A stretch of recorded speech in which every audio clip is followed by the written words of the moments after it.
Hey, it's GStanley, and welcome to the Collector Car Podcast. What a weekend at Moda Miami, and to help me kind of share what it was all about, I had the opportunity to interview Jonny Lieberman on the show field, and I asked him to pick his three favorite cars. Now, this wasn't his three favorite from the entire show. It was basically the area we were walking in where we could still hear each other because there was a live band performing on the stage. But what an incredible show. If you have not heard about it, go to my Facebook page, go to my Instagram page, go to RM Sotheby's page, go to Moda Miami page, and just take a look at it. And go to other folks as well. There was a ton of influencers down there. Shmee was down there. Ed Bullion was down there. Lots and lots of folks. Simon Kidston, if you like high-end cars from Europe, he flew over for the Indianapolis Motor Speedway sale, and he stayed, and he said he was so glad he did. So it's Pebble Beach East at this point. We had Sandra Budden was there, the chairwoman of the Pebble Beach Concord Elegance, and it was such an incredible event. So next year is going to be on February the 28th and March the 1st. So go ahead and put that on your calendar and be sure that you attend next year. So in a moment here, we will have Jonny covering some of the stuff from the show field, and then stay tuned because I will show you my top 5 cars for the entire weekend. But before we get to that, I must say that I am on a new podcast. A lot of you have probably already seen it, and it will probably be a much bigger podcast than this one. It's called Full Throttle Talk. So it's me with a couple other gearheads talking about cars every day. What I like about it is that there's 3 of us every time, and we will have some guests. We're going to have Matt Farah soon. And what I really like about it is the head gearhead, Tim Harris.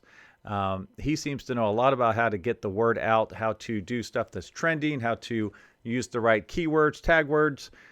So I think that's going to be a much bigger podcast than this one. But if you would, stick with me on the Collector Car Podcast because I like to keep it small. I like to keep it, let's call it curated. How about it? Just a small group of us enjoying some really interesting stuff. And I'm fine if this podcast never gets any larger than it currently is. Because I like talking about what I like to talk about, whether it's trending or not. And it seems like a lot of you enjoy it as well. So without waiting any longer, let's hear from Jonny Lieberman. RM Sotheby's is the world's largest collector car auction house by total sales. They are the preeminent market maker of high-quality collector cars and collections, regardless of size or complexity. By working in partnership with the Sotheby's team and its network of 80 offices in 40 countries, RM Sotheby's has established the largest client network of any collector car auction house in the world. Join the RM Sotheby's family by connecting with one of their car specialists at rmsotheby's.com or contact me directly at gstanley@rmsotheby's.com. All right, we're at Moda Miami with Jonny Lieberman. Jonny, how you doing, buddy? I'm wearing all black in Miami. I'm an idiot. Aside from that, I'm doing great. So the thought here is let's look at some cars away from the band that are really cool. And my personal car of the show, how could you do any better than the Aston Martin Bulldog? And when I say the, it's because there's one. This is it. 1979. Wedge cars were kind of on the way out, actually, and British people never made a wedgie anything, and they decided, hey, let's build this as a one-off, and it's just absurd. William Townes was still around. He had done the Lagonda, which sort of, if you look at how low this front end is, it's very Lagonda-like. I always liked the Lagondas. I thought those were terrific. Beautiful. There should be more Lagondas, up with Lagondas, but the key to getting this one even lower is they put the engine in the back. Oh, yes, look at that. Actually, in the middle, so you can see this is just the ubiquitous Aston Martin V8. Oh my gosh, I want to say it's a 5.3 liter, double overhead cams, equal length headers. Look at the size of the transmission. So this is basically they took apart both a Lagonda and at the time the V8 Vantage, and they just put the engine here, and then look at the hinges. Let's wrap it in leather. Yeah, yes. More leather. That's the solution. Yes, Jeeves. And then look at the huge cutout. The cutout's awesome. Now you do whack your head on this. Check this out. How do you open the doors? Whoop. So these are your hydraulic lifts, cool. Up and down, passenger and driver's side. Fuel fillers on the roof. It's actually right here. Okay. It has a cigar lighter, not a cigarette lighter, a cigar lighter with the coolest font. Oh yeah. Yeah, right? Yeah, me too. Yeah. Yeah. I'm with you, man. And yeah, it's just like, I love this thing. Now, the only thing that really dates it is the size of the wheels. Back when 15-inch wheels were big. I think the design of the wheel's cool. I just think you could put a lot more wheel and tire in there, and it would just look a lot less. It would just look faster and less frumpy. That said, this is a 200-mile-an-hour car. I don't know where you're going to do that, but it is. Also, come here. Walk this way. Could you shut this? Yeah. Okay, Jack's helping us out Let me today. get this guy shut this. So there's this wonderful automotive term that everyone makes fun of me for, but it's called tumble home. So what's tumble home? It's a shipbuilding term. So a Fiat Multipla has the least tumble home of anything. You look at it, it's like this. A Countach has pretty good tumble home. The Bulldog has the mostest. The mostest tumble home. Anyways, you can kind of tell. It's fine. Anyway, we'll move on. All right. So that's the Bulldog. I like that a lot. Now, the reason I wanted to pick this out is because it's very polarizing. What? There's some people that have come up here. Oh, and you mean like evil people don't like it? Yes. Okay, so and good people like it. Yesterday you said this is it, best of show, game over. Yes. Which is why I wanted you to talk about it. All right. Oh, dude. The other thing we're not seeing is it's got headlights under here, and so this whole panel just drops flat. Okay. And that's where the headlights are. So if you're not pop up, it's pop down headlights. Pop down headlights. Yeah. All right. Which is super cool. Gunther Werks. So here's the thing no one knows. Why do they call it a Gunther Werks? So they were trying to justify the name because there's not a single German person is involved with Gunther Werks. So I forget the guy's last name, but it was one of the Project Paperclip dudes who was helping Werner von Braun send Americans to the moon. And early on in the space program, he was like the engineer, basically the last face the astronauts wanted to see before they strapped themselves into a rocket was some guy named Gunther. So they're trying to, it's a winky nod to like the pinnacle of engineering. And with the exception of roof, and I've driven a lot of resto mods in my time, they are the pinnacle of engineering. I love these things. I've driven a Speedster, good Miami car, kind of not the greatest maybe other climates, no glass. Right. No roof, no heater. And I point that out because I drove this in 38-degree weather in December in LA. And I figured it'd be cold, so I grabbed a pair of gloves. Yeah. And I grabbed two lefts. Oh, no. And that's an aluminum shifter. So my hand froze on the way up. And I actually got to the top, and I had a blanket in the car for some reason. Right. I traded a blanket to my friend Nicole for a pair of purple leather gloves, which I still have. Oh, that's fine. Look at Killer motors. They're just absolutely fantastic cars. Pretty ingenious.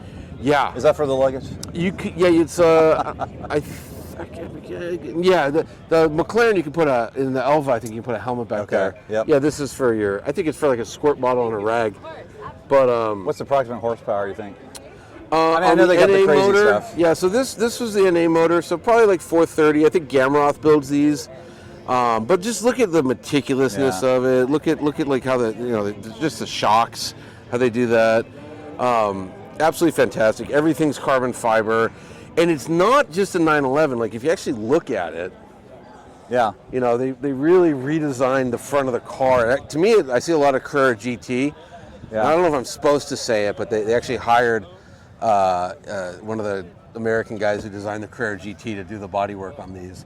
The other really cool thing is if you look at it from the angle you're looking at it now, it looks like the rear wheels are real wide and sticking out. But if you come to the front, you'll see the front track is as wide as the rear. Right. It's an optical illusion. That's part of why they handle so well, is because it's basically the GT3 RS that Porsche never built on a 993. They never made a GT3, right. But the race car, the RSR, had a really wide front track.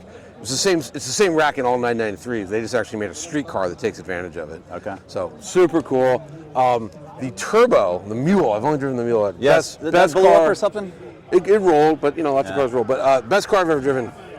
End of story. Really? Yeah.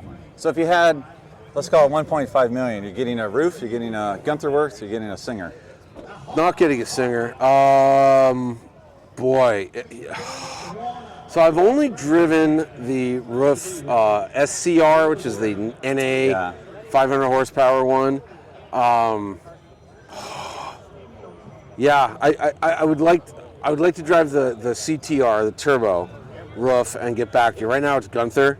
But I would want them to do, like, you see how nice and pretty everything is? Yes. I like the mule because it was like this apocalypse spec where the carbon fiber was wrapped in like a hefty bag, which really appealed to me. It was like the wrap was peeling off to expose the carbon fiber underneath. I like that. Yeah. And I told Peter, I'm like, just do 5. They're like apocalypse spec. That's and not Peter, a bad man, idea. Well, he's such an OCD. He's so meticulous that he was kind of true story. He drops a car in my house. And first of all, it's the CEO that comes to your house, which is pretty good.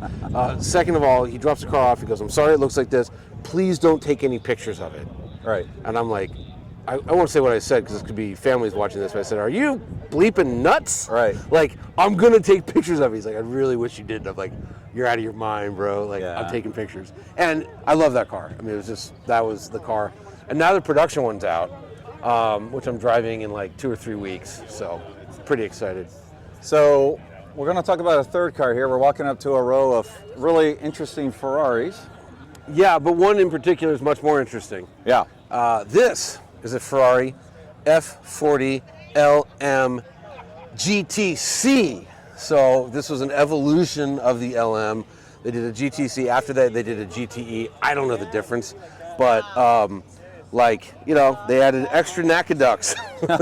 Yeah. See, Yep. instead of just 2 on the side, there's a third one. There's a third one. Yeah. That's all the difference. And then there's a one up front, and then there's some on the fenders, on top of the fenders. It's just NACADUC City. Yeah. They only made, what, 6 of them or I something? have It's no not a lot. idea. But I don't know if your camera can pick this up, but if you come to the back, you can kind of see how Yeah. the exhaust pipes are over the transmission. Look how low the transmission is. Oh my gosh. Yeah. Like look how low the block is, you know? Yes. Like the intercoolers are kind of up high, but the engine is just on the ground. Dry sump for days. This is just such a cool car. Have you ever driven one of these? I have not. I've driven no Ferraris. Ferrari doesn't put me in their cars, so it's fine. It's cool. I admire them from a distance. You know, my dream in life is to drive a 288 GTO and an F50. I would really, really like to drive those. F40s, I'm sure they're just super cool, but I'm a 288 guy. Yeah. Because I'm old. Kids, when you get old, you say things like that. Right. But I mean, this is such a cool shape. And again, I don't know. I don't know what it does. It's some kind of evolution of a GTC. But So I love this thing. give me your overall impressions, your weekend. Good, bad, and ugly. Nothing ugly, man. This is quite a show. I don't know what I was expecting. I guess, I've done Amelia Island many times, and I was just expecting this would be smaller than Amelia Island, and it's much, just a larger space. The hotel itself feels bigger. The cars can breathe a bit more. There's like, let's go to like this section or this section. It's just like, it's more trees. It's frankly prettier. I'm really just enjoying the way the cars look, and it's one of those great shows, kind of like the Bridge, where it feels like somebody with some kind of artistic background placed the cars, because anywhere you point your camera, there's something beautiful in the background, be it the hotel, perfectly lined double palm trees, you know what I mean? So the photos you get, and I spend way too much time on social media, like all of you watching this, but it's a real feast for the eyes, it really is, and the people are great, and it's, I guess I'm kind of on the concourse circuit, but it's just been such a good time. The party was great. I'm trying to think, Give me one thing that's make negative? it better for next year. Constructive criticism. Turn the sun down. Get rid of the humidity. No, maybe some, and this could be my fault, my own ignorance. Like, it would be nice to I know they had a Cars and Coffee that met somewhere else and came here, but maybe on other days, because I was here for 4 days. Sure. Maybe have other Car events, but I don't know if that would actually make it any better. Look, there's a lot of empty space. You can put more cars. More cars than Moda Miami. More That's what I heard. cars. All right. Thanks, buddy. Yeah, man. Appreciate it always. All right, Absolutely. here's the part where I go over my top 5 cars. If you have different choices and you're at Moda Miami, please shoot me a note and let me know. All right, I'm trying to pick my top 5 favorite cars at Moda Miami, which is really, really tough.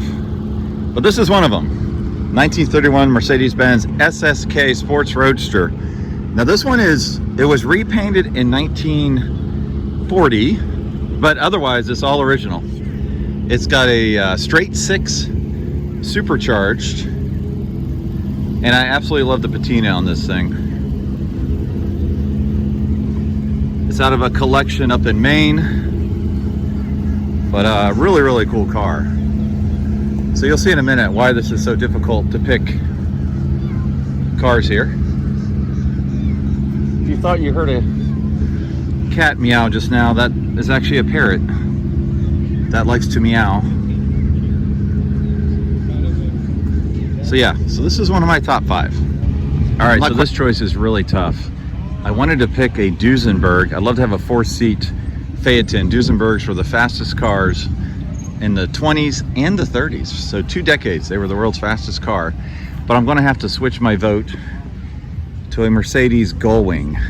Now, when you talk to Mercedes 300 SL owners, the Gullwings are really, really hot, and people love to tour in the Roadster. But there's apparently a aftermarket AC that you can discreetly put into your Gullwing. And so I would pick a Gullwing with a slight modification. Look at those seats. All right, just so you don't think all of my favorite cars are old, here's a 2009 Mercedes-Benz SLR Sterling Moss McLaren. Love this thing. Just built a handful of these. You can see the exhaust coming out the side here. Yes, they don't have a windshield, a little tiny windscreen, and they actually come with helmets. Yep, oh, there's a helmet right there. Yeah, look at this interior. It's green interior, that's cool. So yeah, imagine driving this. What a blast it must be.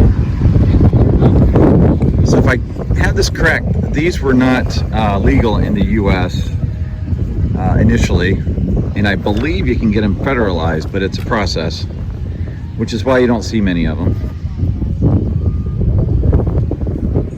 So I would say that this is my number 3 car. Now, I will warn you, my top 2 favorites are not new. They are a little bit older. All right, if you're from Cincinnati, you will recognize this car. This is my second favorite car for the entire show. 1958 Testarossa 250. Look at this thing, just stunning. Now this car was restored many years ago by Paul Russell. I want to say 12 years ago or so, but it presents as new. You've got to love the pontoon fenders here. So why is this not my number 1 car? Well, mostly because of usability. You'll see the car that I picked as my number 1 possibly in the background of this shot in just a moment. Big exhaust. This thing is just a monster.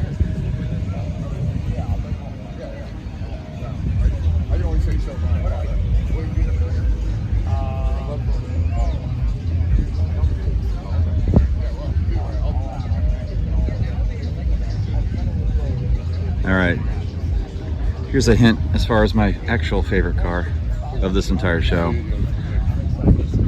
Be a little peek in the background there. All right, so this is my favorite car of the show. Moda Miami. This is 1956 Ferrari 410 Super Fast. This was the Paris show car, but look at this thing. It's absolutely stunning. Custom coach bodywork. I saw this at Cavallino a few years ago, where I think it won the entire show. But got the covered headlights.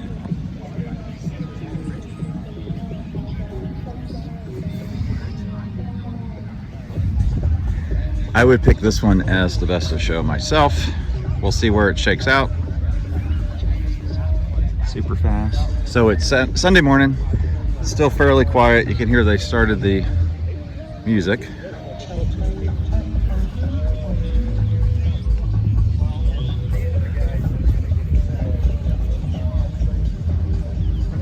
Can you believe they made this thing back in 1956?